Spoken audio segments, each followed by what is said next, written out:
Nah guys, untuk YouTuber itu pedoman komunitas YouTube itu sangat penting untuk kemajuan channel YouTube kalian. Karena kalau kalian berencana ingin menjadi seorang YouTuber, pedoman komunitas itu harus dipatuhi. Karena di YouTube itu ada kebijakan komunitas atau pedoman yang kalian wajib ketahui. Bandingkan mana video-video yang kalian upload boleh, mana tidak. Jadi pedoman itu ada yang boleh, ada yang tidak. Nah, intinya kalian itu tidak melanggar kebijakan pedoman. Nah, tentu kalian harus mengetahui hal-hal tersebut.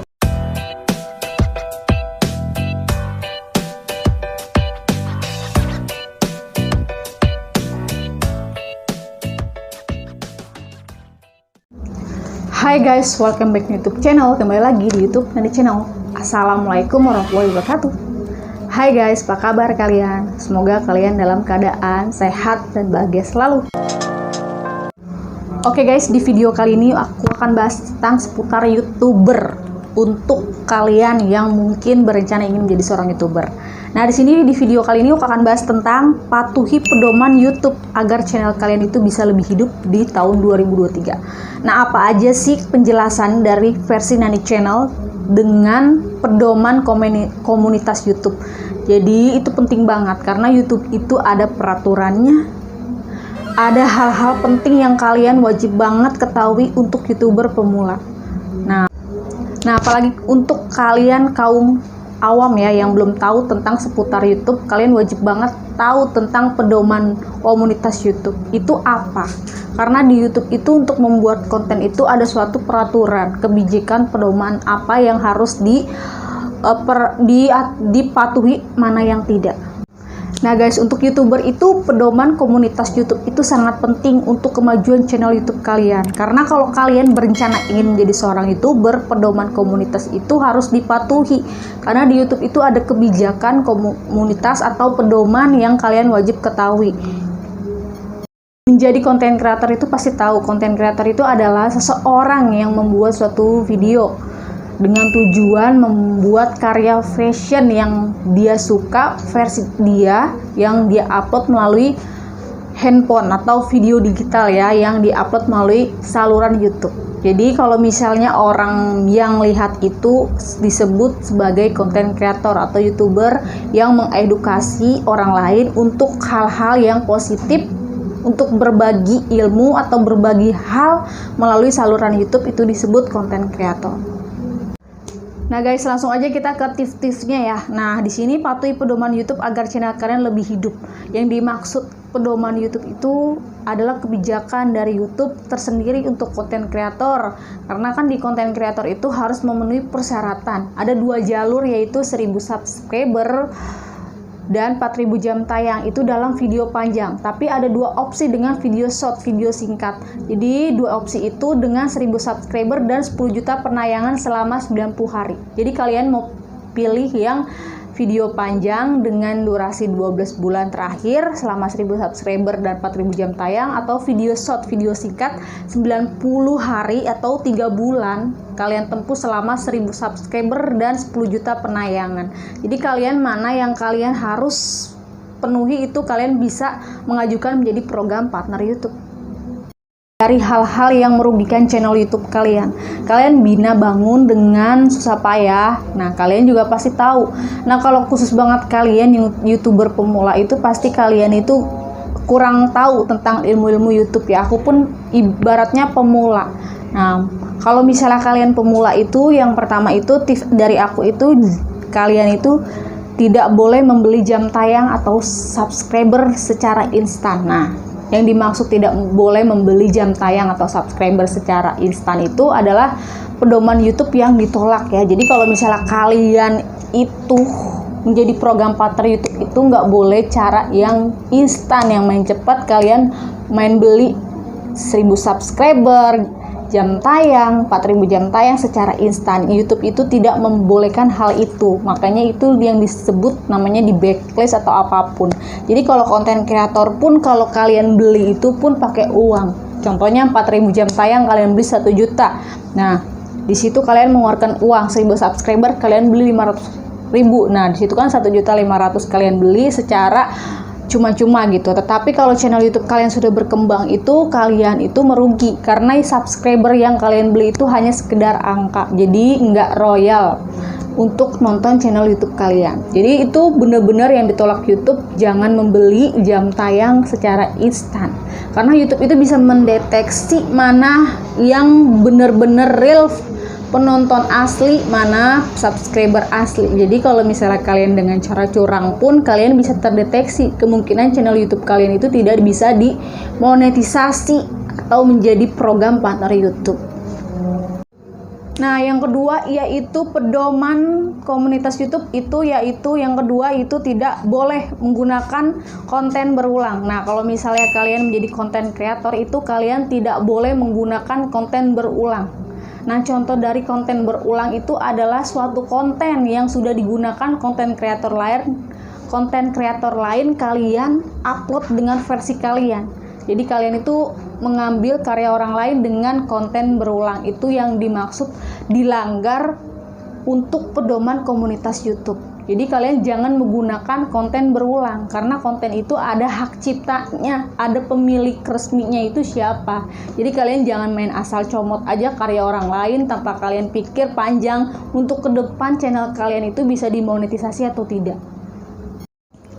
Nah, tips ketiga yaitu kalian untuk pedoman komunitas YouTube itu kalian itu jangan sampai kalian spam ke channel orang lain. Nah, apa sih arti spam? Spam itu adalah kalian komentar untuk saling gotong royong atau kerjasama dalam bertukar subscribe, dalam bertukar view, dalam bertukar penonton, itu dinamakan spam. Itu dilanggar oleh pedoman komunitas YouTube. Jadi kalian jangan sampai spam ke channel YouTube orang lain aja. Nah guys, yang dimaksud spam itu channel YouTube orang lain itu adalah suatu hal yang tidak disetujui oleh pedoman komunitas YouTube. Jadi kalau misalnya kalian spam itu bakal merugikan channel YouTube kalian juga. Nah, di saat monetisasi pun kalian itu ada suatu hal pelanggaran ya. Kalau misalnya spam itu contohnya aku buat channel nih di YouTube nanti channel. Nah, si X itu buat channel di YouTube dia. Nah, di situ dia masih butuh proses persyaratannya. Contohnya aku udah 3000 subscriber.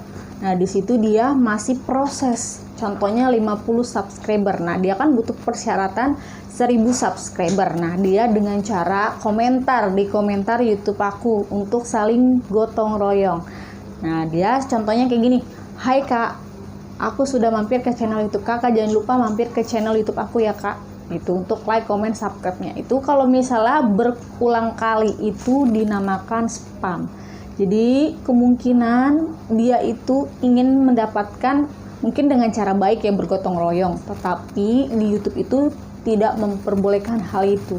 Jadi untuk spam komentar itu dilarang ya guys. Jadi kalau misalnya kalian untuk mendapatkan subscribernya itu kalian harus real penonton yang subscribe channel YouTube kalian tanpa paksaan, tanpa hal-hal yang merugikan orang lain. Jadi harus benar-benar real subscribe-nya dengan yang penonton itu tonton. Jadi sesuka penonton itu mau subscribe atau tidak. Jadi kemungkinan kalau kalian mau banyak subscribe, memenuhi persyaratan, kalian utamakan kualitas video kalian atau jam tayangnya kalian belum terpenuhi, kalian itu harus buat konten secara konsisten. Nah, pelan-pelan kalau kalian konsisten, nah memenuhi persyaratan, baru kalian menjadi program partner YouTube.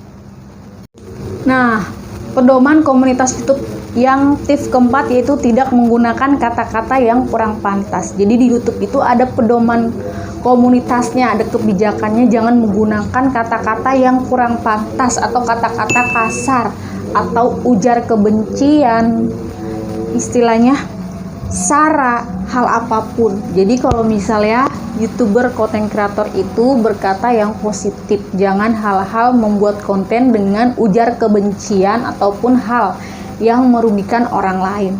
Jadi di YouTube itu kalian membuat karya semenarik mungkin tanpa paksaan. Jadi jangan menggunakan kata-kata yang kurang pantas. Jadi kemungkinan itu bakal ditolak monetisasi menjadi program partner YouTube. Jangan menggunakan kata-kata yang kurang pantas, kata-kata sara, ujar kebencian, apapun itu dilarang ya guys. Next. Nah, buat video sesuai pedoman komunitas YouTube. Nah, aturannya itu apa? Nah, kalau kalian buat channel YouTube, itu usahain kalian itu menggunakan lagu-lagu yang tanpa copyright. Jadi kemungkinan itu untuk keamanan channel YouTube kalian. Jadi kalau kalian menggunakan lagu itu ada pemilik hak ciptanya. Jadi kalau kalian menjadi YouTuber content creator, kalian cari yang no copyright atau yang tidak melanggar gitu, atau karena lagu itu ada pemilik hak ciptanya. Jadi kalau misalnya no copyright itu aman untuk channel YouTube kalian. Contohnya kalian buat konten nih, video panjang, kalian buat konten dengan tampilan muka kalian, face muka kalian dengan suara kalian.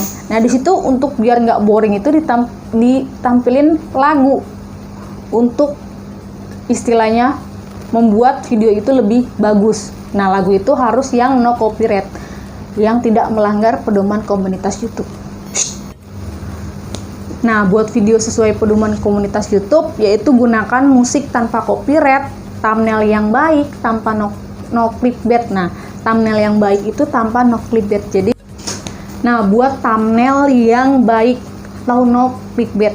Nah, dimaksud buat thumbnail yang baik itu harus sama dengan isi video kalian. Jangan clickbait sama isi video. Yang dimaksud clickbait itu thumbnailnya beda dengan isi video. Itu adalah suatu hal yang dibentuk penipuan. Jadi kemungkinan orang itu atau content creator itu bakalan ditolak untuk monetisasi. Jadi YouTuber itu harus bikin thumbnailnya itu sama dengan materi apa yang ditampilkan dan isi videonya itu harus sama. Jadi jangan kesannya kalian clickbait atau menipu. Next. Nah, tips yang penting buat kalian untuk bisa channel kalian lebih hidup itu penting banget kalian maksimalkan judul, deskripsi, thumbnail. 3 poin itu penting banget. Judul itu ada istilahnya penelusuran pencarian. Mana judul yang relevan, yang terbaik, yang istilahnya menggunakan kata SEO, Search Engine Optimization, atau ranking teratas yang kemungkinan orang itu bisa klik. Rasio klik tayangnya itu berapa. Nah, di situ sangat penting untuk buat judul, deskripsi. Kalau deskripsi itu menjelaskan channel YouTube kalian itu tentang apa, sama thumbnail, banner. Kalau kalian belum tahu, banner itu adalah kalau kalian buat YouTube atau kalian lihat YouTube, tampilan depannya itu ada gambar orang dan gambar makan segala macam, itu disebut namanya thumbnail. Jadi kalian jangan abaikan judul, deskripsi, thumbnail. Itu penting, poin penting banget untuk maksimalkan video kalian. Jadi kalian jangan abaikan, karena itu kalian rugi, karena kalian nggak mendapatkan penonton lebih banyak dengan kalian maksimalkan poin tadi. Jadi poin itu penting banget, ada kata kunci judul, deskripsi, thumbnail itu penting, kalian harus cari tahu. Kalau kalian masih YouTuber pemula yang belum paham, kalian bisa lihat kompetitornya, atau kalian bisa belajar di YouTube yang membahas tentang hal tersebut.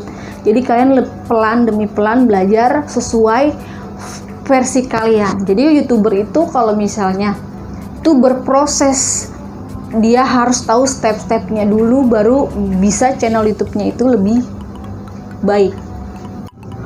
Oke guys, segitu dulu tentang tips patuhi pedoman YouTube agar channel kalian lebih hidup 2023 versi Nani Channel. Nah, semoga kalian itu bisa lebih baik lagi dalam membuat konten. Aku pun masih belajar, masih berproses. Kalian terus lakukan yang terbaik, karena video yang berkualitas itu menghasilkan cuan yang berkilau. Tetap dukung aku. Kalau kalian punya saran, komentar yang positif atau apapun, kalian bisa komentar, kalian bisa like, kalian bisa subscribe di channel YouTube aku. Jangan lupa nyalakan notifikasi biar kalian nggak ketinggalan channel YouTube atau video-video terbaru versi Nani Channel. See you next video. Bye.